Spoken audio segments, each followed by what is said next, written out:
In our funny car marquee matchup on the track now, it's Robert Highty and Bob Tasca. But back in the pits, Morgan Lucas getting ready for his second round matchup against Dave Grubnick. Now, it's been a rocky start to the season for Morgan Lucas Racing. They've had 8 first-round losses, but not here today. This has been small victories. You had the top speed in round 1, 328.3 miles an hour. You qualified with lane choice. What's been the turning point this weekend?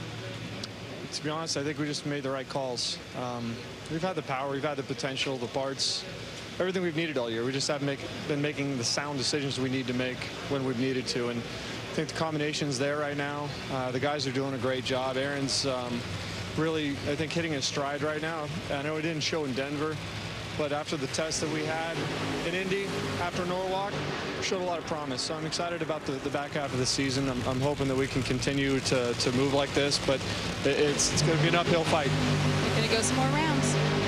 Lucas with lane choice against the #1 qualifier, David Grubnick, as it's time for that marquee matchup. And we talked about it being countdown critical, because take a look at positions 8 through 12 in the funny car points race.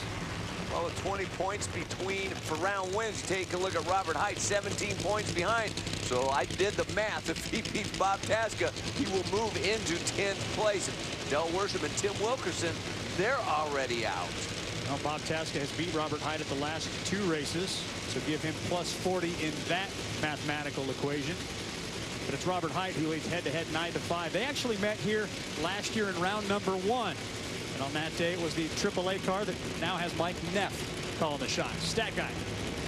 You're looking at Mike Neff, the crew chief for Robert Highty. He won his first race as a crew chief back here in 2003 with Gary Selsey. He's gone on to win 26 times more as a tuner and also as a driver. 8-9 pair always meets the winner of 116. Remember what happened there? Alexis DeJoria took out the #1 qualifier.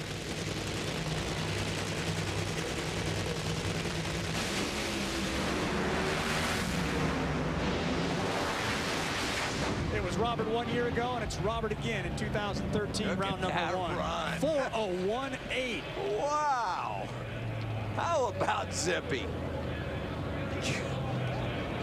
Man, quickest run of eliminations thus far. Robert Highty just did a great job. Bob Tasca had a big advantage off of the starting line, but when you're running a 4:01 in the other lane, Mike Neff, I'll tell you what, you know, he knows his race cars. I got to believe he's probably trying to run close to that. He just obviously felt the track would hold it, and man, he did it. That's pretty gutsy when you see guys out there spinning the tires to go run out there and run a 4:01. But you take a look at the Lucas Oil photo finish cam, and Robert Highty wins by more than a car length.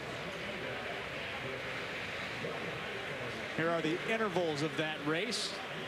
It saw Bob Tasca get ahead with about 0.04 of a second advantage, but by the time you get to the 3:30 mark, Mike Neff had enough coals poured to that car to give Robert Highty the 0.05 of a second win, 24.35 feet at the finish line. Round number 2 then stacks up like this as number 16 will take on Robert Highty. Highty's 4:01 with lane choice, and then it will be John Force and Johnny Gray. Classic DSR JFR matchup. Other side of the ladder, Fast Jack Bettman will have lane choice over Courtney Force, and Ron Capps will pick his lane over Jeff Arend. And as Robert Highty pulls off a helmet, Courtney Force stands by. You put down a 4:08, then you see Robert, your teammate, with a 4:01. How impressive was that? Yeah, definitely. It's pretty unbelievable. You know, Robert's got a great race car over there. You know, my dad won right ahead of us, and it was great to get that win over Cruz. You know, he's a tough competitor. You really got to give him all you got. I'm always nervous racing him, but, you know, for this Traxxas Ford Mustang team, we're excited going to the next round, and hoping we can go, you know, 3 more rounds for Eric Medlin. This is a track that holds a special place in my heart, so hoping for it. Let's slip right over here and get a quick word with Robert. As I adjust those numbers, 4:01 in the day. Couldn't be a much better start to this day for you. No, that's unbelievable. You know, Mike Neff is doing a great job. But, you know, basically we're racing a Schumacher car there. You know those guys, they ran 3s the other night. Mike Neff's no dummy. He knew it. So, anyway, it's good to get this win. That 4 other Fords beat me the last 2 weeks. Finally, this Auto Club car got the win. Tom McKernan's going to be happy. I guarantee he's cheering right now. Welcome back to the top 10. Thank you. Of course, all of those Ford racers doing so with a little bit of a, I guess, disappointment, you might call, as Ford announced this week that they will be stepping away from their sponsorship of the 5 teams, Tasca, John Force Racing, Tim Wilkerson, at the end of the 2014 season. It's something that's really kind of taken all of us by surprise. Yeah, I think I think our market is and our fans are what Ford's customers are, and it was a big surprise that they decided to leave, but obviously they felt that it was the right decision to leave at the end of 2014. Bob Tasca very disappointed, says we'll wait and see how the fans react.